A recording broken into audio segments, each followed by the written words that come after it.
Well, hello there. Let's see, it is almost 3. It's 2:42, and I thought I would pop on in. Hopefully I can be heard clearly, and you can enjoy the sounds of nature as I'm sitting in the park here in Dunedin. Today's topic is all about pride. It's an interesting topic, and I'm curious to know your thoughts. What are your thoughts on pride? Do you find yourself caught up with toughing it through, with pushing through, with no, I can do it myself, with denying people offering you advice or help or anything because I got this. No, I got this. Don't worry about it. It's all me. You don't have to help me. This is an interesting topic, and it seems to be reverberating a lot. So I wanted to share some things that have been popping in for the past week because I had to sit with my old pride. And what is pride to me? Well, it's becoming the martyr. Pride is very dangerous because it can create this schism between you and others who want to help you, who want to gift you. They want to give to you just as much as you want to give to them. You know, to give is to receive, and to receive is to give. And when you deny someone the gift of giving to you, you also deny yourself the gift of receiving. There's this mutuality, there's this receptivity. And when you block that energy from ebbing and flowing, giving and going, it stagnates. It creates blockages in our lives. It keeps us held back. We lose opportunities to grow, to collaborate and cooperate with others, to get to know others, to let others get to know us. You know what pride really is? Hi Heather, hi Carl. Pride really is a martyr. Nothing's wrong, I've got this. Meanwhile, what is the martyr? The martyr is seething within, having needs to fulfill, and desires and wants and wishes too.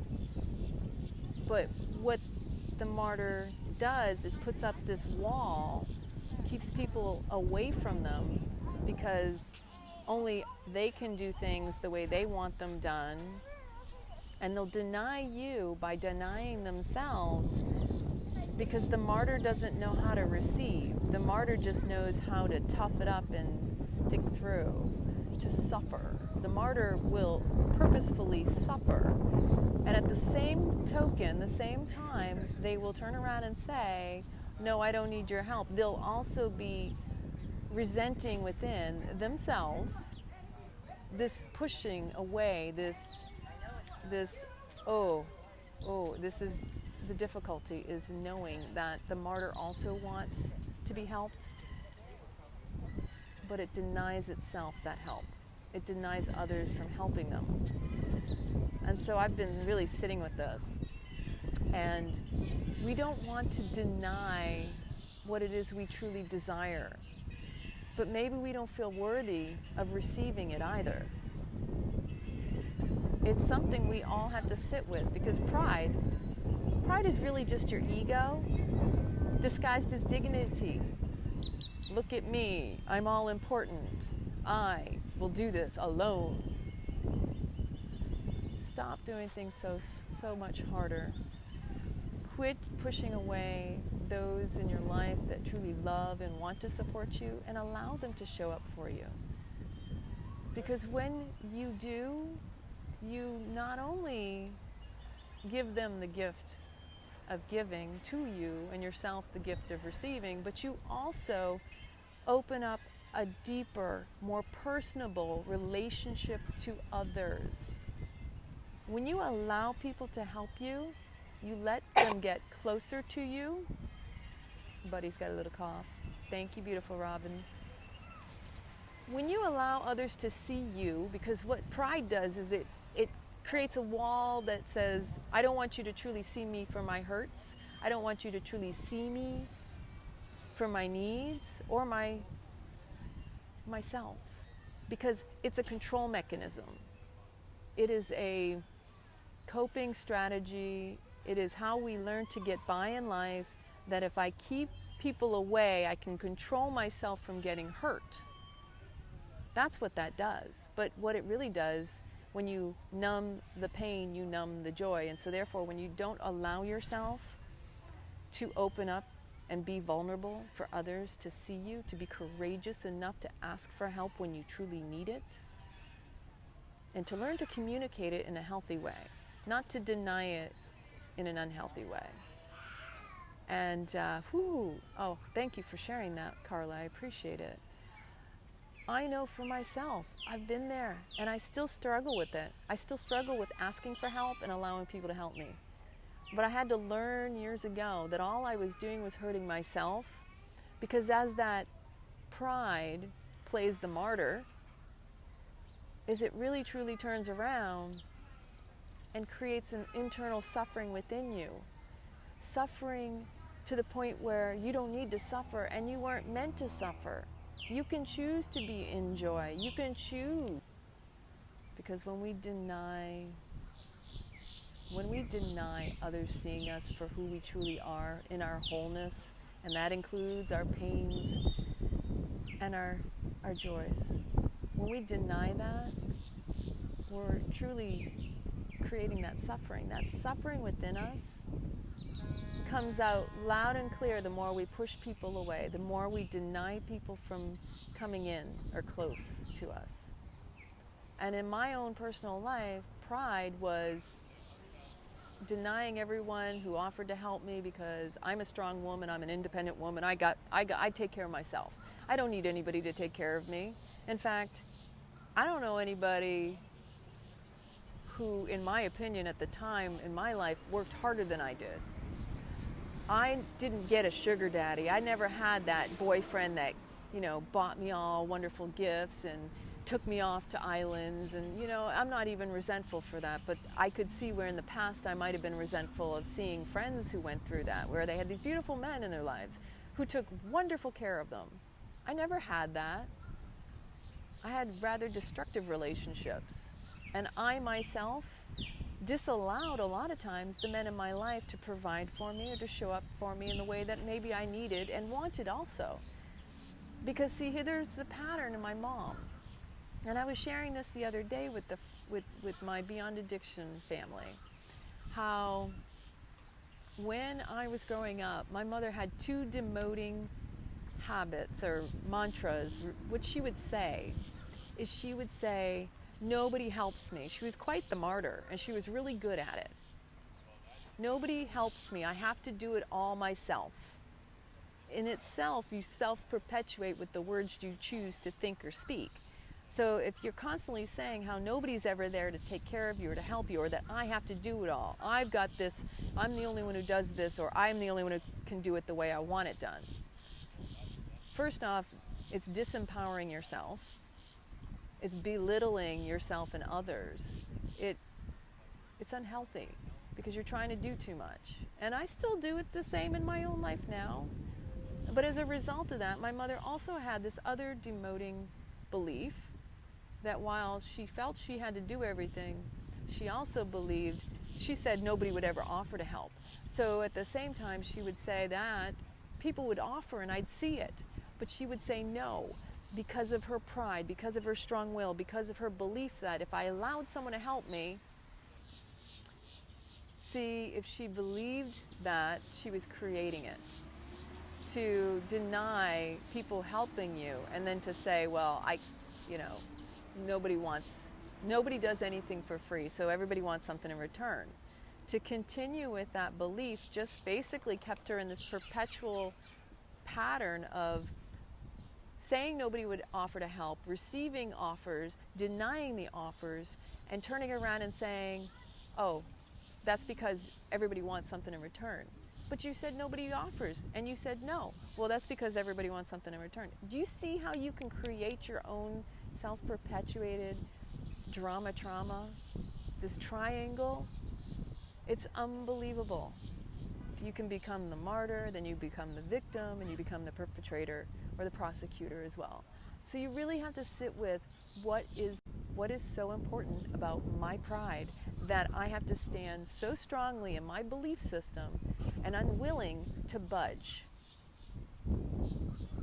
Because something I wanted to share is that pride is a cancer, and it eats you from the inside out. And it keeps you from others getting to know you truly and deeply as you are, in all your fullness, all your true authentic self, because it's inauthentic. Pride is really inauthentic. You can say, oh, I have pride in myself, and that's a total ego, and there's nothing wrong with your ego. You can have pride in something you do it well, but don't do it to your own discredit. Don't become the martyr with your pride. Don't deny people from showing up to you the way you need them to. When you need them, they may not be there if you're constantly denying them of helping you. There were many a time in my childhood that I had adopted my mom's story. This story is really, really sad because I wanted people to do things for me, and I was starting to see that it was the same routine my mom had, and it wasn't healthy. And all these things I wanted, I wasn't getting because I wasn't allowing it either. So you create these walls and you block this energy from coming in, from people showing up to you and being there for you and empowering those people to love you as you need them to. Life is about relationship, people, and if you cannot open yourself and being vulnerable and being fully seen for who you are, for your pains and your joys, then what's the point? You can hide under a rock, but the most important relationship you're going to have is with yourself. And if you're hiding under that rock, you still got to confront the relationship you're having with yourself. And if you like yourself enough, do you value yourself enough? Do you really feel worthy of all the things you claim you want? And that maybe you're working so hard for them when there may be an easier way in receiving them, that the gift is always there offering itself to you, but maybe you're just denying it and pushing it away at the same time. The biggest sadness in my life has been the amount of time I spent denying myself that which I desired. And it's everything from relationships and truly being loved and being seen and embraced for who I am by embracing myself. If I don't love and like truly see myself for who I am, how can I expect others to show up and do the same for me? Life is too short, and if I turn around and I just work, and I don't find the joy in any of that because I'm just pushing through and I'm suffering and I'm sacrificing, who is that really truly serving? Other than this ego mind, when my heart is the one that's suffering the most, when my soul is screaming out and saying, I'm not happy, I need something more. Don't you hear me? Don't you see me? Where my inner child is screaming, I want to play. I want to climb these trees. Hear the birds. Listen to nature. Do some cartwheels. Go nuzzle my nose like Buddy does when he sees new people as we walk.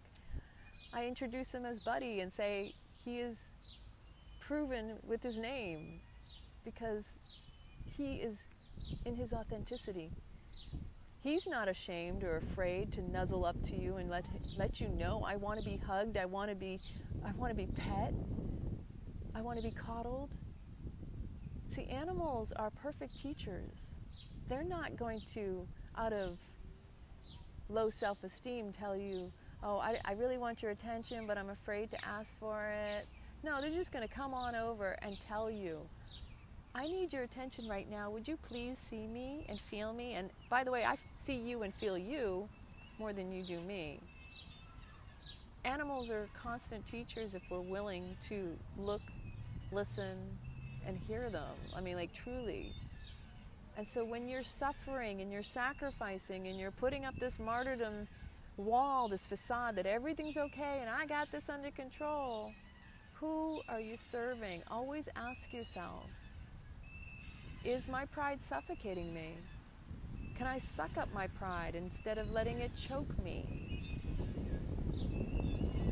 What is pride? Again, it's dignity disguising the ego. It's a mask. Digging in, right? Dignity. Take words and play with them, because that's what I like to do. Break down dignity. It's dig it in. It's digging your heels in and holding back from allowing yourself to move forward. And we are our own obstacles in life, and that when we have too much pride, we are the ones holding ourselves back from moving forward, upward, and onward. We stunt our growth, our transformation, and again, opportunities right in front of our face. When someone offers the one thing you've been wishing and wanting, you're the only one there is to blame. And I'm not trying to shame or blame anyone out there. I just want you to maybe consider and think about this. If you have too strong a will or too strong a pride that you can't allow someone to show up to you as you are and see you, hello, sunshine. Life really is about connection. And ultimately, whatever it is you feel you got to suck up and do for yourself is really showing up to you already. It's just a matter of opening our eyes and seeing it for what it is, when it is, right there in front of us. I came out for this walk with Buddy, and there was a woman who caught me. She started petting Buddy. I think she probably spoke to me for about an hour. And, you know, I can be honest and say that there are times I will stand and I will listen, because I can sing for days and I can sing for hours. You have to love Mercury retrograde. And how much did you hear? I'm not fully aware. I was saying that basically this woman stood speaking with me for about an hour at least. And I was really just in a moment where I'll be honest, maybe I don't want to always stand and listen to somebody. That's my honesty. That's me being raw. But I held that space, and as I listened and I heard her speaking, it was just also a reminder and a reflection that here's this person showing up to me who feels comfortable to divulge, to share themselves, their time with me, just as much as I am with them. And what people don't realize is when someone's speaking to you, sometimes it's because they're lonely. And if this person had too much pride, maybe they wouldn't have been so vulnerable and courageous to speak. But it was beautiful, and it was just an exchange of two people, and where no matter whether you want to be the listener, you have to deeply listen further to whatever it is that isn't being said. So in this discourse, I just truly just listened and allowed myself to forgive myself first for any moment where all I could think of was, okay, I've got things to do, I need to move on. And she proceeded to walk away several times and just kept talking, and I wasn't even keeping the dialogue. She just kept talking and talking. Most times we don't realize that holding that person, sometimes they just need a little bit of someone's caring, them seeing them and being heard, because maybe they're suffering with depression, maybe they're suffering with loneliness. And I could have easily just, found an excuse to stop. But that's a moment where I had to check in with myself. But going back to pride, it's one thing to have pride in your work and all that you do. It's another to use it as your martyrdom support. We don't need to suffer. We don't need to sacrifice. If everything is in alignment with our truest intentions in our heart and our soul, if we're truly showing up in our authenticity of who we are, vulnerable and courageous enough to allow others to see us wholly in all of ourselves, we're going to have more deeply enriching relationships to ourselves and to others. Because pride, once again, it is a cancer. Pride is not meant for you to be the martyr. But it is an opportunity to learn about yourself deeper. So if someone is offering to help you, consider they're doing it for themselves as much as they are you. And that if they have some gift for you, allow them to free that energy and to give it and receive it openly and graciously. Because you never know who may need the gift of giving to you that you've been denying yourself receiving. And that can hurt someone when you say no, when you deny someone. But you'll never know if you don't allow. And so, it's a beautiful day here in the Sunshine State, down in Dunedin, by the docks. Pride, it's a killer. It really is. And I hope nobody else suffers from pride, exhaustion, and beautiful birds are all around me. No matter how your day is going, consider there's probably plenty of people struggling, but the most important person you need to be attuned to is your own internal struggle. Don't let pride get in the way. Don't be the victim of your own denying, your own feelings, your own desires, your wants, and your wishes. Because that's an irony, isn't it? As somebody who's very strong-willed, egocentric, pride, it will cut your feelings off out of dignity while you're digging in your heels. Have a healthy, holy, happy day. I love you all.